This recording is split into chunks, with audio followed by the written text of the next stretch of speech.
Gas cylinder കിട്ടാത്ത സാഹചര്യത്തിൽ സംസ്ഥാനത്തെ ഹോട്ടലുകൾ വലിയ പ്രതിസന്ധി നേരിടുകയാണ്. നിരവധി ഹോട്ടലുകൾ അടച്ചു. വാണിജ്യ ഗ്യാസുകൾ കിട്ടാനില്ല എന്നാണ് ഹോട്ടൽ ഉടമകൾ പറയുന്നത്. ഈ വ്യവസായം അടച്ചുപൂട്ടേണ്ട വക്കിലേക്കാണ് എത്തിക്കൊണ്ടിരിക്കുന്നത്. ഗ്യാസ് ഇല്ലാതെ യാതൊരു കാരണവശാലും ഒരു ഹോട്ടലും ഇന്നത്തെ സാഹചര്യത്തിൽ നടത്തിക്കൊണ്ടുപോകാൻ പറ്റില്ല. ഗ്യാസിൻ്റെ ലഭ്യതയാണെങ്കിൽ ഏതാണ്ട് എന്താ പറയേണ്ട ഒരു 10% എത്തിയിരിക്കുകയാണ് ഇപ്പം നിലവിൽ. കേന്ദ്ര പെട്രോളിയം മന്ത്രിക്ക് ഞങ്ങൾ നിവേദനം കൊടുത്തിട്ടുണ്ട്. കാര്യം ഇവിടുത്തെ ഹോട്ടൽ മേഖല സ്തംഭനാവസ്ഥയിലേക്കാണ് പോയിക്കൊണ്ടിരിക്കുന്നത്. അതിനുള്ള പരിഹാരം കാണണം എന്ന് വളരെ വ്യക്തമായിട്ട് കേന്ദ്ര പെട്രോളിയം മിനിസ്റ്റർ ഞങ്ങൾ അസോസിയേഷൻ രേഖാമൂലം ബോധിപ്പിച്ചിട്ടുണ്ട് എന്നുള്ളതാണ് ഇപ്പോൾ. അപ്പോൾ പശ്ചിമേഷ്യയിലെ സംഘർഷ സാഹചര്യം നമ്മുടെ സംസ്ഥാനത്തും ബാധിച്ചു തുടങ്ങിയിരിക്കുന്നു എന്നുള്ള വിവരങ്ങൾ കൂടിയാണ്. സംസ്ഥാനത്ത് വിവിധ ജില്ലകളിൽ എന്തൊക്കെ സംഭവിക്കുന്നു, എത്രത്തോളം ക്ഷാമം രൂക്ഷമാണ് തുടങ്ങിയ കാര്യങ്ങളൊക്കെ നോക്കേണ്ടതുണ്ട്. കൊച്ചിയിൽ നിന്ന് സിബി ജോസഫ്, കണ്ണൂരിൽ നിന്ന് ബിജീഷ് ഗോവിന്ദൻ, പാലക്കാട് നിന്ന് സാജിദ് അജ്മൽ എന്നിവർ വിവരങ്ങൾ നൽകും. ആദ്യം കൊച്ചിയിലേക്ക് തന്നെ പോകാം. സിബി ജോസഫ് ഉണ്ട്. സിബി, പലയിടങ്ങളിലും ഹോട്ടലുകളൊക്കെ അടച്ചുപൂട്ടേണ്ട സ്ഥിതി വരുന്നു എന്ന് പറയുമ്പോൾ തന്നെ എത്രത്തോളം രൂക്ഷമാണ് വാണിജ്യ സിലിണ്ടറിന്റെ ക്ഷാമം എന്ന് വ്യക്തമാകുന്നതാണ്.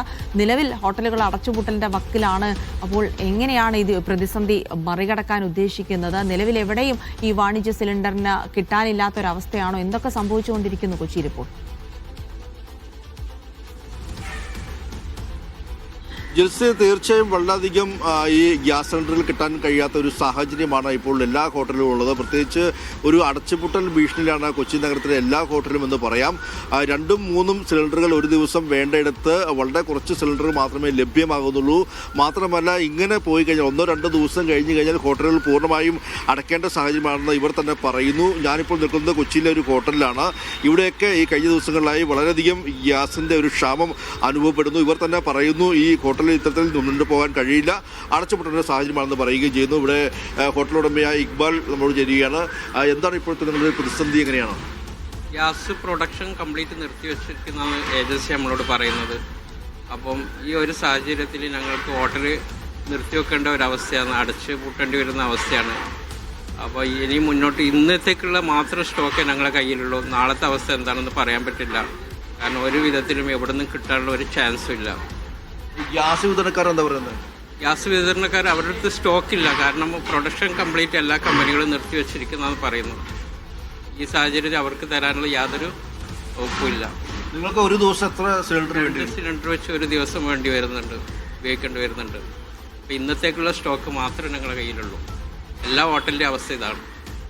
ഈ സാഹചര്യത്തിൽ ഇനി ഹോട്ടൽ വ്യവസായം മാത്രമല്ല, ഈ കമേഴ്ഷ്യൽ ഗ്യാസ് ഉപയോഗിക്കുന്ന എല്ലാ സംരംഭങ്ങളും പ്രതിസന്ധിയിലാണ്. നമ്മോടൊപ്പം കേരള ഹോട്ടൽ ആൻഡ് റെസ്റ്റോറൻറ്റ് അസോസിയേഷൻ്റെ സംസ്ഥാന വർക്കിംഗ് പ്രസിഡൻ്റായ അസീസ് കജരിയാണ്. അസീസ്, എന്താണ് ഇതിനൊരു പോംവഴി എന്താണ്? സത്യം പറഞ്ഞാൽ ഒരു പോംവഴിയും ഇല്ല എന്നുള്ളതാണ് യാഥാർത്ഥ്യം. കാരണം സംസ്ഥാനത്തിൻ്റെ നാനാഭാഗങ്ങളിൽ നിന്നും ഹോട്ടലുകാരുടെ ഫോൺ വിളികൾ വന്നുകൊണ്ടിരിക്കുകയാണ്. എന്ത് ചെയ്യും? ഇന്നത്തേക്കും നാളത്തേക്കുമുള്ള ഗ്യാസ് മാത്രമേ ഞങ്ങളുടെ സ്റ്റോക്കുള്ളൂ. ഞങ്ങൾക്കതിന് ഒരു പരിഹാരം എന്നുള്ള നിലയിൽ ഒന്നും നിർദ്ദേശിക്കാനില്ല. കാരണം ഗ്യാസിന് ഉപയോഗിക്കേണ്ട സ്ഥാനത്ത് ഗ്യാസ് തന്നെ ഉപയോഗിക്കണം, അതല്ലാതെ വേറൊരു മാർഗവുമില്ല. പിന്നെ പഴയ കാലത്തേക്ക് തിരിച്ചു പോകുകയാണെങ്കിൽ വിറകടുപ്പ് ഇന്നത്തെ ഈ സാഹചര്യത്തിൽ ഹൈജീനിക്കായിട്ട് നടത്തിക്കൊണ്ടു പോകുന്ന ഒരു ഹോട്ടലുകളിലും വിറകടുപ്പ് ഉപയോഗിക്കുന്ന പ്രായോഗികമല്ല എന്നുള്ളതാണ് യാഥാർത്ഥ്യം. അതുകൂടാതെ ഏറ്റവും വലിയ വേറൊരു പ്രശ്നം, നമ്മളിപ്പോൾ സംസ്ഥാന സർക്കാരിൻ്റെ, അതായത് പെട്രോളിയം മന്ത്രാലയത്തിൻ്റെ ഉത്തരവനുസരിച്ച് ഗാർഹിക ഉപയോഗത്തിനുള്ള സിലിണ്ടർ ഫില്ലിങ് കൂട്ടുകയും ഗാർഹികേതര സിലിണ്ടറുകളുടെ ഫില്ലിങ് വളരെ കുറക്കാനും അല്ലെങ്കിൽ നിർത്തിവെക്കാൻ തന്നെയാണ് റിപ്പോർട്ടെന്നാണ് എൻ്റെ അറിവ്. അങ്ങനെയാണെങ്കിൽ ഈ ഗാർഹിക ഉപയോഗത്തിനുള്ള സിലിണ്ടറുകൾ സാധാരണഗതിയിൽ അനൗദ്യോഗിക കടകളിൽ വഴിയോരങ്ങളിലെല്ലാം പ്രവർത്തിക്കുന്നുണ്ട്. അവിടങ്ങളിലേക്കൊക്കെ ഇത്തരം ഗാർഹിക ഉപയോഗ സിലിണ്ടറുകൾ ചിലപ്പോൾ പോയെന്നിരിക്കാം. സർക്കാർ പറയുന്നത് 21 ദിവസത്തിലുള്ള സിലിണ്ടർ എന്നാണെങ്കിലും വേറെ പല വഴിക്കും ഈ സിലിണ്ടറുകൾ അത്തരം കടകളിൽ എത്തിപ്പെടാം. അപ്പോൾ അത് തീർച്ചയായിട്ടും സിവിൽ സപ്ലൈസിൻ്റെ കർശന പരിശോധന അത്തരം സ്ഥലങ്ങളിൽ വേണം. ഇത് ഗാർഹിക ഉപയോഗം എന്നുള്ള രീതിയിൽ വളരെ നല്ല രീതിയിൽ ഉൽപ്പാദിപ്പിച്ച് നല്ല സതുദ്ദേശത്തോടുകൂടി നടപ്പിലാക്കുന്ന ഈ പദ്ധതി പൊളിയാൻ സാധ്യതയുണ്ട്. അത് ഈ രീതിയിലുള്ള ആളുകൾ അത് ഉപയോഗിക്കും.